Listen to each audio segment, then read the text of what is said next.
Welcome back to CountryLine TV. Paul Ogletree here with you. We are back at the pub in the Gulch in Nashville, and we are here with the lovely, the talented Ashland Craft. How's it going? Pretty good, pretty good. We're back here, and you are. This is your first time here at the First pub. time here. It's gorgeous, and I'm coming to hang here more. So thanks for having me. You are very welcome. Thank you so much for being here. It's funny. We're here a little bit before they open, so we kind of look like those tourists in Nashville just beating down the door at 10 a.m. to get get ourselves a pint. Hey, serve them up. Yeah, here we go. Here we go.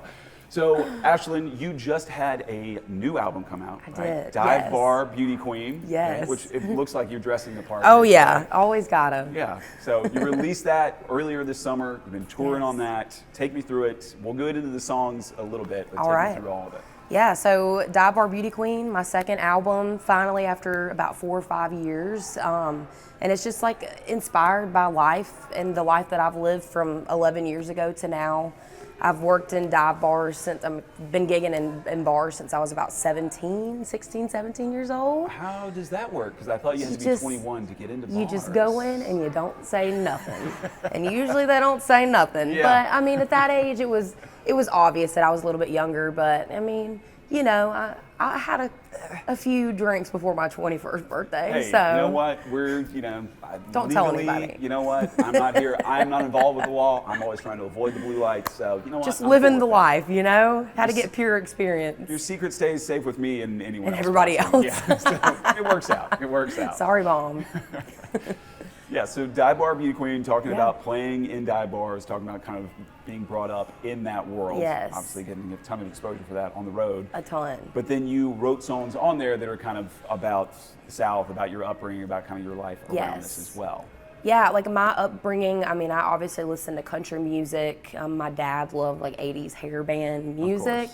My mom loved Billy Idol, but also contemporary Christian. We sang gospel in church. So all of those influences, I think, are very much like showcased on this record. But I think ultimately I wanted people just to see the music that I love and that made me. So Dive Bar Beauty Queen, I feel like from song to song is a perfect example of those songs that you might have heard me listening to growing up. Yeah, it's kind of, praise the Lord, pass me a beer, right? Exactly. So you get it. You get it. Yeah, I get it. I grew up in the South. I understand, yeah. Feel free to use that in the next album. I mean, that's going on a t-shirt, period. Yeah, so you have the one song on here, Kick Rock's Cowboy. Yes. All right, so I think I kind of know what this is about, but, You'd be surprised. Fill me in here. Yeah, it's funny because I think a lot of the fellas think it's about all cowboys, but I think when you listen to the song, it's pretty much about like putting your money where your mouth is. I think it's cool for people to wear fashion and look cool, but like when it comes down to the cowboys, it's kind of exhausting out here in the dating life, Like you see a cute cowboy cross the room, but then you get to talking and you're like, dang, you ain't seen a pile of dirt a day in your life. So, but I think that comes through in like attitude and politeness and manners. So that song, when it comes down to it, we wanted to write a song that was like, listen, you may be cowboy, but are you cowboy enough? So it's for the good guys. Believe it or not, Kick Rock's Cowboy is for you good guys out there. But I've been saying on stage, I'm like, fellas, if you're going to wear the cowboy hat, you better treat a lady like you are a cowboy, There you go, yeah. So I think that's all there is to it. I mean, there's a ton of fake cowboys in this town buying pearl snaps at thrift stores, thinking that they are living this life. Listen, you rock that pearl snap. Hey, you know what? I'm sure you're a nice fella to the ladies. You know what?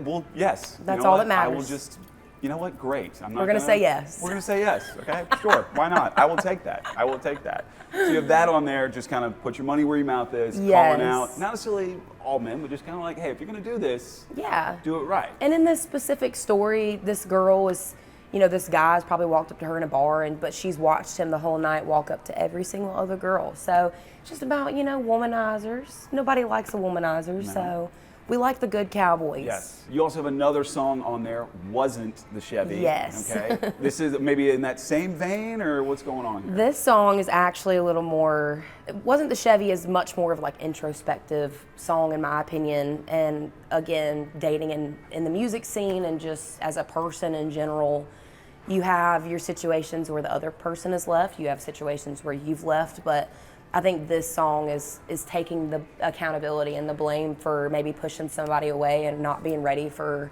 what they're ready for at the time. And I think it's much more of a a knife in the gut, that one. So I like that song for that reason. I love sad country songs. I love being able to truly feel something. So Wasn't the Chevy was my kind of like open diary about a past relationship.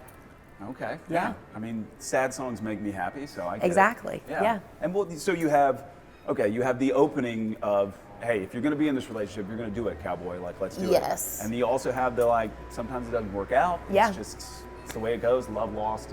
I feel like that's life, and just like the journey of dating and love and just like finding yourself also. So I think there's many different angles in this record, but Wasn't the Chevy I think is most personal for me. Yeah.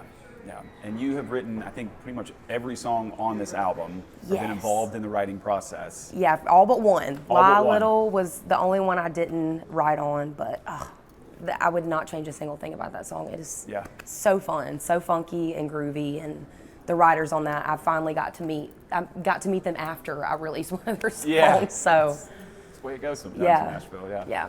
So you're going to go out, you're going to tour on this song, which I want to talk about in a second. But you have, before that, you've been out on tour with Luke Bryan. Right? Yes. Going around the country. It's pretty crazy, I mean, to think that It is wild. he's been in this, 20, 25 years now? I mean, since I've been in early high school, at least. Yeah.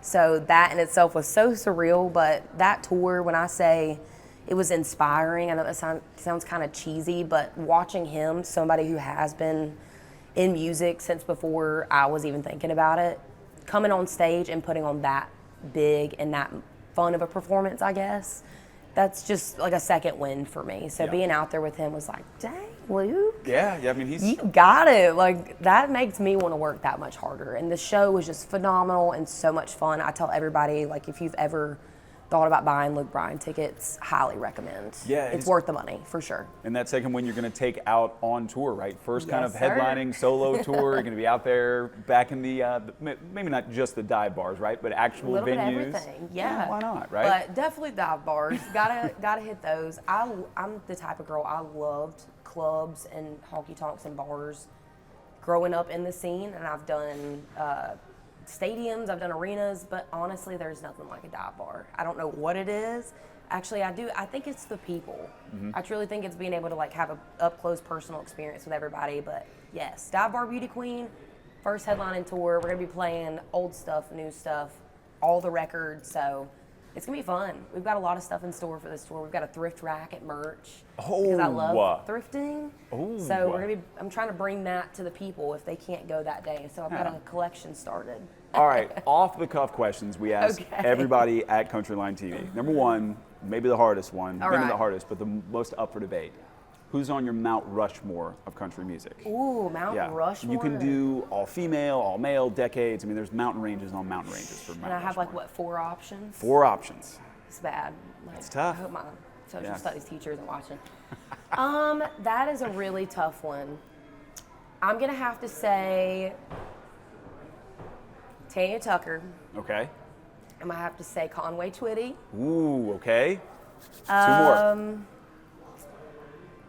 Oh man, Ronnie Millsap. Wow. I don't think we've ever had Ronnie Millsap as an Okay, he's a answer. bit of a I like it. crossover. I know He he's is, not yeah. straight honky tonk, but he's got that groove. He's You got the can't groove, beat that. Yeah, he's got the groove. And then I got one more. Oh gosh, I'm gonna go home and be like, dang it, I should have said this.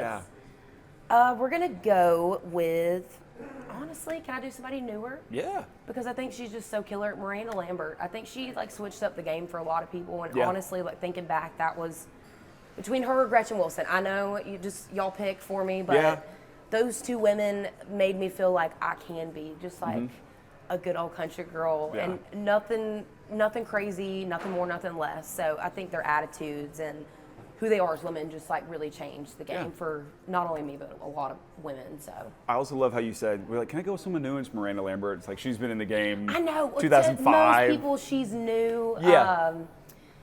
Thinking traditional, classic. No, you're good. We can't necessarily call her traditional, but she does have that sound. So she's kept it alive, and I think again that's one of the reasons why I love her. She has, and she came on the scene right. And one of her first albums was called Crazy Ex-Girlfriend. She's like, this is me. This is who I am. Like, no question about what you're no getting. question about what you're getting. I don't take anything from nobody. Like, exactly. whatever. And then you know, now she's got a bar downtown. I know so. it. She's killing it. And man, Conway Twitty too. Just got some great songs. Yeah, So. Conway Twitty with the perfect coif right there. Yes. Hair goals, man. I Hair just learned goals. that wasn't his real name actually either. So I couldn't tell you what it was. I think it was gonna like ask. Harold something. Conway sounds better than But- Harold Twitty. Yeah. Right, yeah, something like that. He looked at a map and came up with his name. But it'll change from week to week, my Mount Rushmore. But And for that's- now, that's what it is. Okay, and then last question, where can people find you out there on the interwebs? Everywhere. You can find me on YouTube, social media, like Instagram. I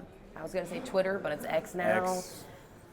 TikTok, everywhere you can find me at Ashland Craft or Ashland Craft Music, everywhere. So Love it. I'm all over the place, trying to get my social media game up, my TikTok game. So you're going to see a lot more interesting videos from me over the next couple of months, I guess. cliffhanger from Don't get Ashland too there. excited. Yes. The last one was of me practicing to smile because I hate taking pictures. So It's very quirky. it's a daily job. I mean, to say again, the least.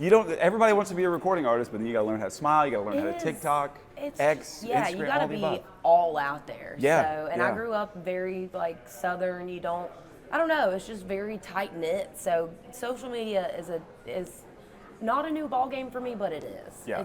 I got to get comfortable. So y'all are gonna help me do that. Yes. We're gonna come over and just country like smile for us now. Literally, Yeah. honestly, that's what I need at this point. Is just y'all to condition me to do these things. So. Again, we'll send you the daily rate. We'll send you the studio rate. Perfect. And we'll go from there. I'm signing it up. Yes. Ashland Craft with us here at the pub in the Gulch in Nashville with CountryLine TV.